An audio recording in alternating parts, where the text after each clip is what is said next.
Trump supporters are now sending threatening letters to anyone that they think might not vote for Donald Trump. And it is more threatening, more dystopian, and also more condescending than you could possibly imagine. Take a look at this. This is a mailer being sent out to Texas Republicans. It says it's a voter alert. We will contact you after the election to make sure you voted. Public records show that you have not voted. Status not voted. Name the household. They didn't really try on that part. We see you haven't voted yet, and there's a lot of icons and there's a lot of colors and it looks super official, and obviously the entire thing is a lie. They have no idea if you voted, let alone if you voted for Donald Trump. But it's one thing to send threatening letters to your opponents.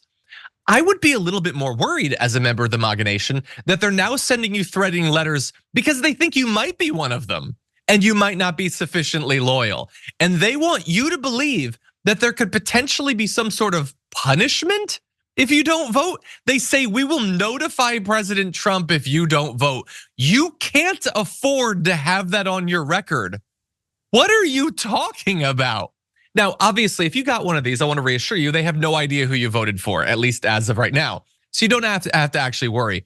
But why would this be the approach you would use to instill terror into your own supporters? If I was a Trump fan and this was sent to me, I hope that that would lead me to never vote for Donald Trump again, but maybe that's expecting too much. Yes?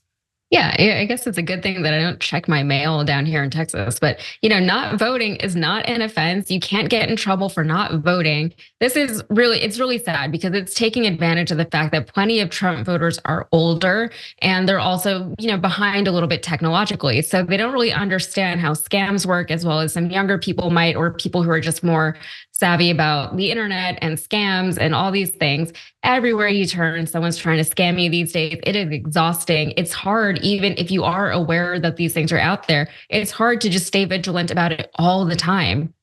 So the fact that they're trying to make all these things seem super official and very scary and very threatening, it is sad that, a lot of people might fall for it. Yeah, look, it's targeting older people, and like it's so cruel. And again, as with so many of the things we talk about on the show, it's not cruel to me. I don't care. I'm never gonna be affected, but it's not cruel to the left. It's cruel to their own people. They are vicious to the people who agree with them the most.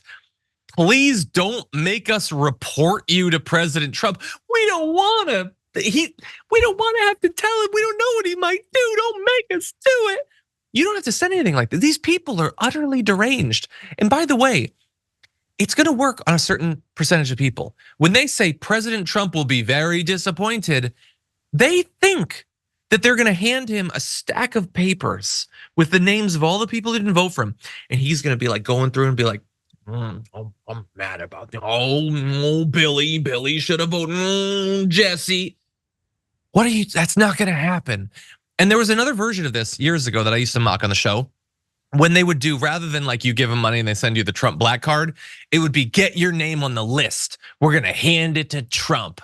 Like Trump is gonna be looking at the names of people who donated and be like, oh yeah, you're a good MAGA. What are you talking about? That's not how the world works. It is amazing to me what some people believe. And I know that they're not consciously thinking about it, but that is what they think is happening. That's the only way something like this could actually work against you. And it also demonstrates, by the way, not a lot of confidence in Donald Trump to win this thing. If you think that you need to like kind of quasi threaten people in their family to vote for you, you don't have a lot of confidence in your candidate.